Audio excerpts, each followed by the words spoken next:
The Radio Memories Network is brought to you in part by Liberated Syndication, podcast publishing made easy, libsyn.com. That's libsyn.com. Welcome to the Old Time Radio Network Detective Stories, continuing America's love affair with private eyes. We now go back to the early days of radio and our imaginations with our feature presentation. Now for this week's episode of Bulldog Drummond.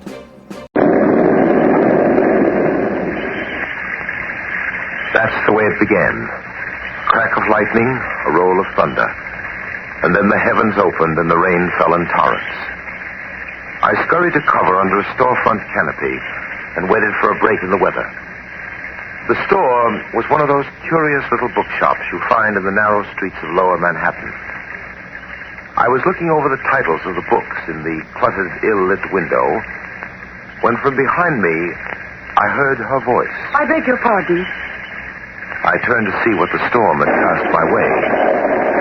Right then and there, I was struck with the spectacular truth of the old adage relating to what an ill wind blows.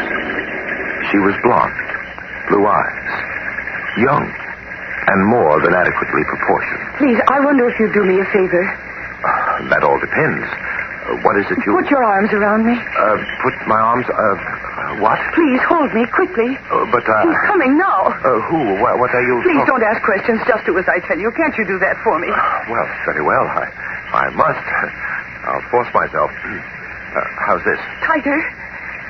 As you say. This, all right? You mustn't see my face. Kiss me. This becomes increasingly mysterious and interesting. Here he comes. Kiss me. Hurry. These things shouldn't be rushed, however, under the circumstances.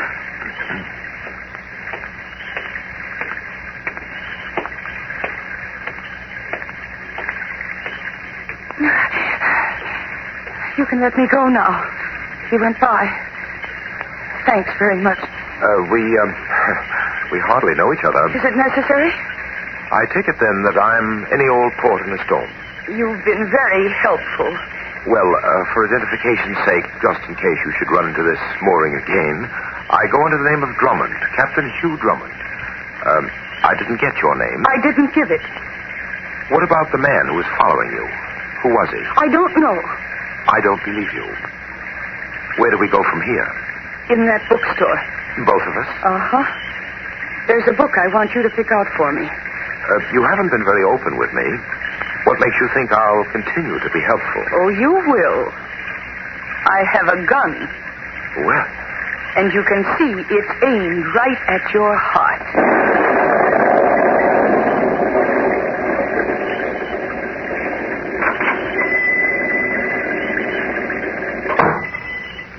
Now, you have everything straight? Yes. The book is called The Lonely Trail. It's on the shelf at the back of the store. That's right. Here comes the proprietor. Good evening. Rather debatable. But it's comfortable in here, sir. A little, close. Are you looking for something in particular? No. No, we're just browsing around. I see. Well, go right ahead. If I can be of any help, just call. If the opportunity presents itself, I most certainly will. I told you not to try any monkey business. You can't kill me for trying, or can you? That depends on you. You go back there and get that book. I'll be standing right here by the window. And remember, you won't be out of my sight for a second. I walked to the back of the shop. As I went, I looked back over my shoulder. She was standing there, her eyes fixed on me, her hand in her coat pocket. The Lonely Trail. There it was in the circulation section. It was crammed tight between two other volumes. I pulled it down off the shelf. It seemed to be an ordinary enough book. I riffled the pages quickly. Nothing dropped out. Now, what was this all about? Then, I felt someone standing next to me. Good book? I beg your pardon? I said, is it a good book? I don't know. It was recommended to me in a rather odd fashion. That's right. Can you do me a favor? I'm in a bit of a jam. It's over this book. What kind of a jam? Well, if you'll turn around, you'll notice there's a young lady. What young lady? The one standing near the front window. There's nobody there near the window. What? Oh, she's gone. All right. What is this? Believe me, there was a young lady there a moment ago. And frankly, it's a great relief to see her gone. She had an automatic pointed at me. An automatic, huh? Like this? Yes, just, oh, you too. All right. Now walk out of the store ahead of me, and no tricks.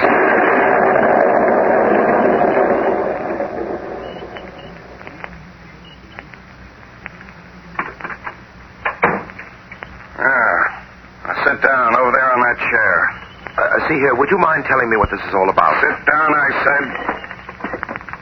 Now, go ahead and give me the story. But I've told you everything. Believe me, I was standing under that store canopy when the young lady came along. No.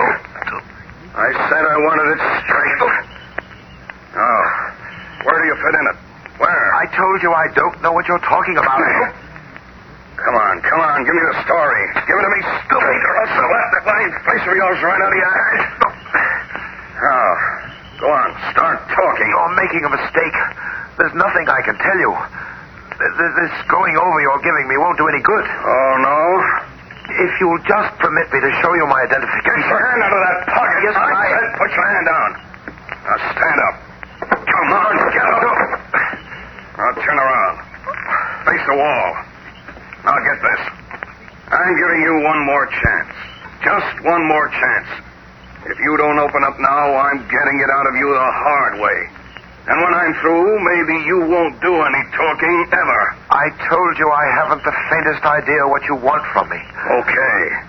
Then maybe this will give you the idea. Oh! I felt a tearing pain in the back of my neck. A low, dull, buzzing sound danced in my ears.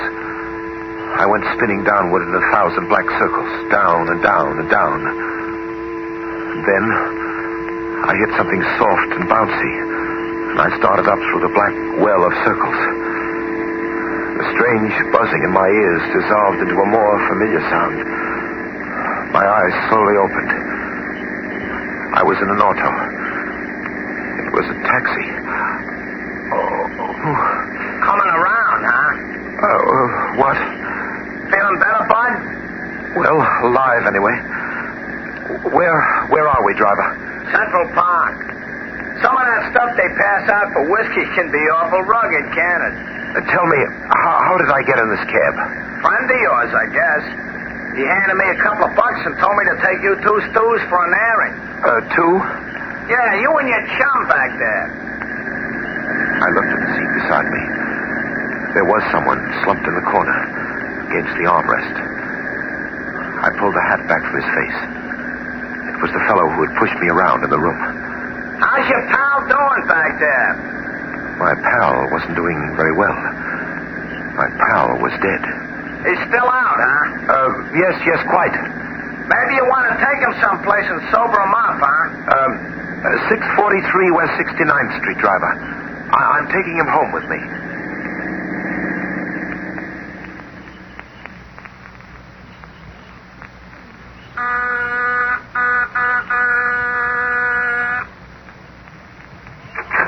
Yes, what? Oh, Captain Drummond, it's you. What happened? I've been waiting for you over 2 hours. Where have you been, sir? Believe it or not, Denny, I was delayed by a kiss. A likely story. Just look at you, I got off lucky. Look at him. What? This gentleman stretched out on the floor here. Oh, dear. Who is he? I don't know. There wasn't any identification in his clothes. Well, where did he come from? I thought it wise to bring him home with me, Denny. From the looks of things, it might have appeared as if I'd done it. Did what? Murdered him. He's dead, sir? Very dead, Denny. Oh, dear.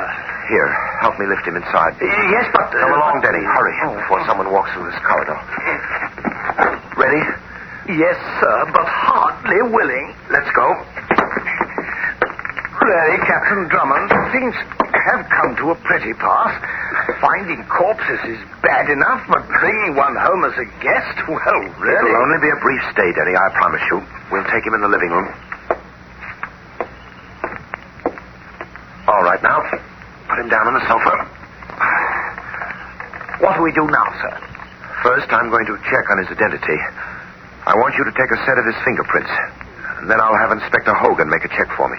You're going to tell Hogan we have a corpse here? Not until I get a report on the prints, Denny, and then... Sir. What's the matter? Oh, my. Denny, what is it? The young lady, sir. What young lady? The one who's waiting to see you. She said it was very important. I had her wait in the library. Maybe she overheard us bring him in here. What did she want to see me about? Well, she was very indefinite, sir, but persistent. She merely made mention of a book she said you would be interested in. The title was, now let me see, something like The Lonesome... No, the Lonely Trail? Yes, that's it, sir. The young lady, Denny, is she blonde, about 26, very attractive? Oh, very. She's in the library now? Yes, sir. Show her in, Denny. Show her in. Here? Certainly. Well, but that corpse, you're going to let her see it? That's my intention. Oh, very well, sir. Denny opened the door. This way, miss. Captain Drummond is in here. Presently, I saw her standing there in the doorway. The young lady of the bookshop. I knew it would be she, yet somehow her presence was a minor shock to me. But not quite the shock that was to come. Hers. I'll return to our story in just a moment.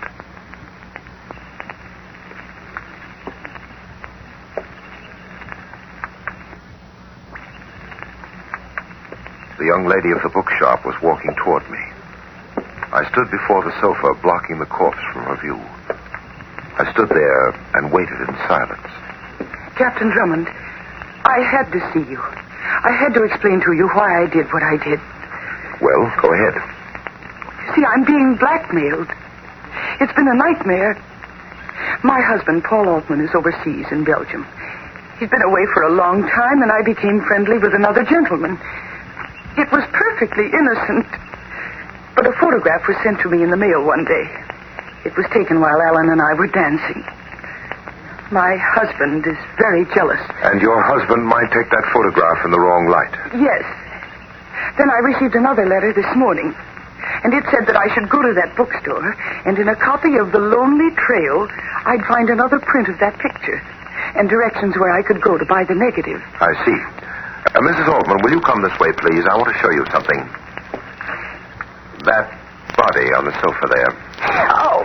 That's what I meant by the murder. Do you recognize him? Yes. Yes, he was the man who was following me. I'll get it, Denny. You stay here with Mrs. Altman. Yes, sir. Yes? Captain Drummond? Yes? I'd like to look through your apartment. My apartment? Why? I'm looking for a girl. I see. And what makes you think the girl you're looking for is inside? She was tracked to this building. I'm on it checking the other apartments. My name is Wilson. Your agent. That's right. Now, do I get a look inside? Come in. Thanks. Do you mind telling me why the Treasury Department is interested in the young lady you're looking for? We're out to break up a counterfeit ring. Looks like she's tied up in it. I see. Well, there's a Mrs. Altman inside. Altman, huh? What does she look like? You'll see in a moment, Mr. Wilson. This way, please. Look out, sir. Denny, what in the deuce is the matter with you? Oh, be careful, sir. She'll shoot. Why are you holding your hands in the air? That Altman woman, can't you see? She has a gun in my back. Hey, what is this? Put your hands down, Denny. She's gone. What? Damn, plays a trick smart. She must have gone out through the rear entrance. Which way, Drummond? Through that door, then turn left. Well, she won't get far this time. Let me know when you catch her, will you, Wilson? Right, it'll be a pleasure. Dear, I'm sorry, sir. I never expected... Oh, that's all right, Denny. As Miss Wilson says, she plays her tricks smart. Who was he, that Mr. Wilson? The Treasury Department seems to have an interest in Gene Altman, too, Denny. He's one of their agents. Now, tell me what happened in here. Well, sir, the moment you left the room, she whipped out a gun, and she made me go through that corpse's coat. There was a book in the pocket. She took the book and then made me face the door. She stood behind me and said if I budged, she'd shoot. So that's what she was after, the book. Yes, and she got it. A book, Denny, but not the one she was after. Oh, but, sir, I handed it to her. That was a duplicate copy. What? Yes. On the way home, I stopped to pick up an extra copy of The Lonely Trail. The one Mrs. Altman seems to prize so much is right here in my pocket.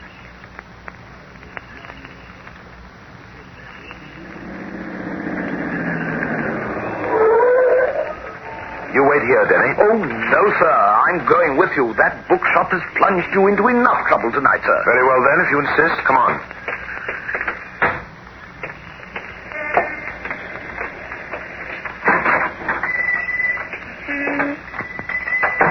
Good evening. May I help you? I was in here earlier with a young lady. I don't recall. It was during the storm. Is there something special you want? Yes, information. Well, this is a bookshop, as you can see. It's information about a book. A rare edition? The Lonely Trail. I'm interested in finding out the last borrower. I'm sorry, sir, but that information is a matter of our files. We're not disposed to release such data. You know, it'd be an easy matter for me to have the chief inspector down here. Oh, please. Well, that won't be necessary. This way, please. The files are over on my desk. Here it is. The Lonely Trail. It was borrowed last by a Mr. John Diamond at 331 Elm Street, apartment 4B. Anything else, gentlemen? No, thank you. That's all for now. Come on, Denny. Yes, sir.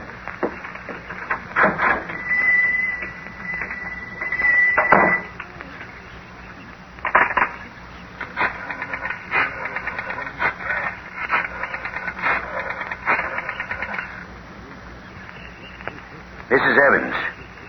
He was here.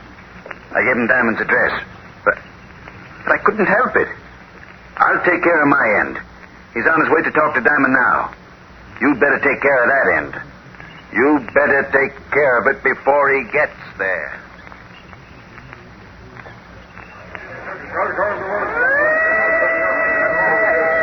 Oh, there's the house, sir. 331. All right, Denny, come on, hurry. If we can make our way through this crowd. I say, I wonder what happened here. Hey, Oh, I'm sorry. what's the matter with you? Why don't you look where you're going? I beg your pardon, but we're trying to get through this crowd. The police say nobody gets through the line. You're just going to have to wait, mister. Well, what's wrong? Plenty. And of all places, it had to be one of my tenants. A man just jumped out of that fourth-story window up there. They're taking him to the morgue now. Fourth floor, that house, 331? Yes, sir. The man who jumped, do you know his name? Sure, I told you I was his landlady, didn't I? Diamond. His name was John Diamond.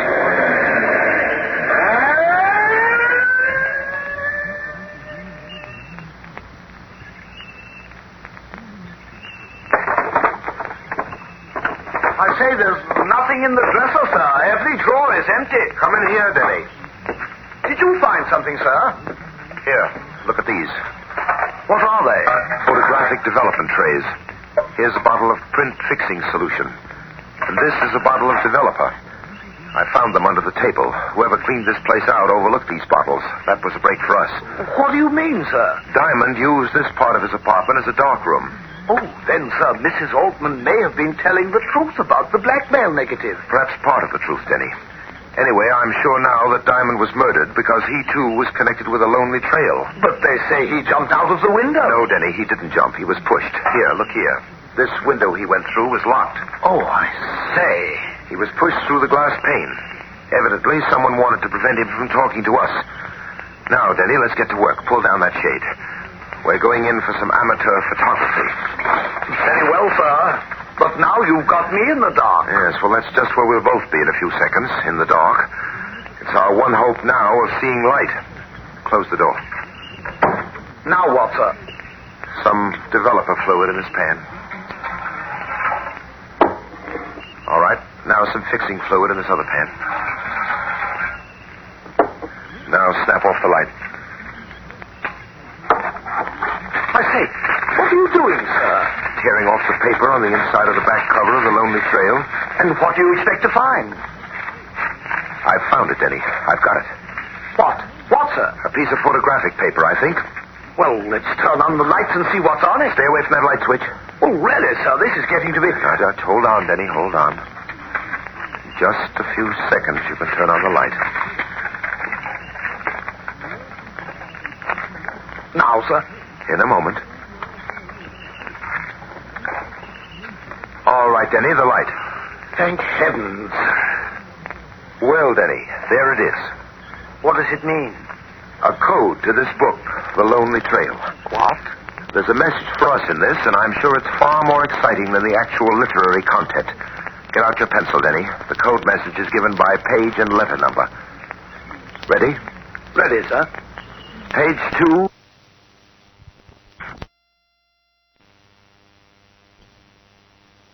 Finley. A. Page 9, 10th word, first letter. L. L. Page 16, 5th word, third letter. Yes, I have that, sir. The letter H. Go ahead, sir. That's all, Denny. Read it back. Oh. Altman arrives New York on freighter SS Granton, 24th. Get to him before his wife. They plan a switch. The Granton, tomorrow night. Oh, I don't get it, sir. What kind of a switch do you suppose it refers to? I'm not sure, Denny. But we're going to be down at the docks when the Granton ties up tomorrow night. And you can look forward to seeing some familiar faces.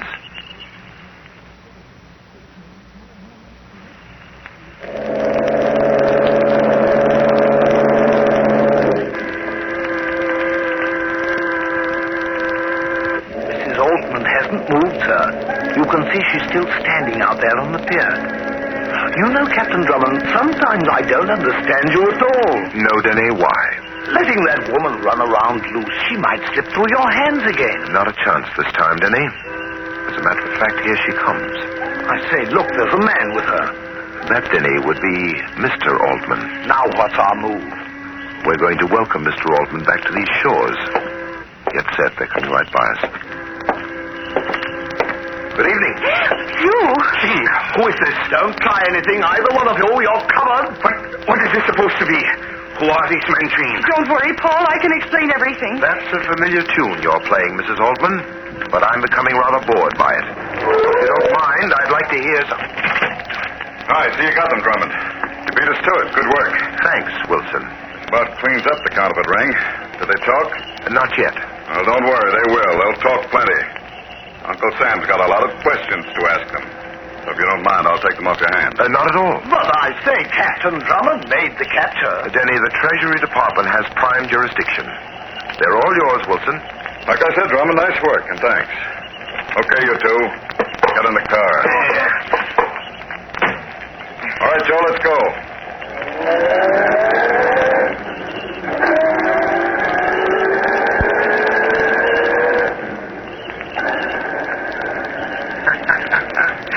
Nice work, Matthews. You almost had me believing that Treasury Act of yours. Mr. Wilson's a tea man. How did you ever think it up? Shut up. Hey, what is the matter with you? I said shut up. What's the matter with them, Jean? They're on to us, Paul. They're wise. What? That's right, Altman. Wise. You two are going to skip on us with those rocks. I saved you from that copper for a reason, Altman. I saved you so I could handle you my way.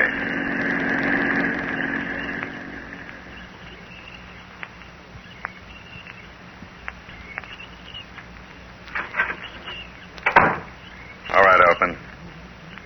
Where are the stones? I told you I don't have them with You're me. a liar, lousy liar. Where are they? Believe me, It's no Matthews. use, Paul. Tell him. Maybe he'll give us a break. What is the matter with you, you crazy? They're in the heel of his shoe. Jean! Take that shoe off, Altman. Now, never mind. You wanted those stones for yourself. Okay, you're going to have them. For a while. What? You wanted to hog those diamonds. All right, so I'll give you a break. You can die with them on. But Now stand back, both of you. Stand back so I can get a good look at those double-trodden faces of yours when you get it. Yeah. That's it. drop that gun. Coming. Drop it, I said. Get it, Denny? With pleasure, sir. He was going to kill us. He was... Yes, we heard everything outside. Everything we wanted to hear. Sorry to break up your party, Matthews. How did you know? How did you get here? To be quite frank, Matthews, I rather expected you to show up at the dock tonight with your Treasury Agent Act. There was only one thing to spoil it for you. A matter of fingerprints. A check through the FBI showed that the fingerprints of the unidentified corpse in my apartment were those of Charles Wilson, a real Treasury agent working undercover on a diamond smuggling syndicate. After I was knocked out, you killed Wilson, Matthews, just as you killed John Diamond. I got nothing to say. You gotta prove that. That won't be hard. And to get back to that book, The Lonely Trail, for a moment. There's a trail awaiting all of you. And it's a lonely, dreary trail. Because each of you is going to walk it alone.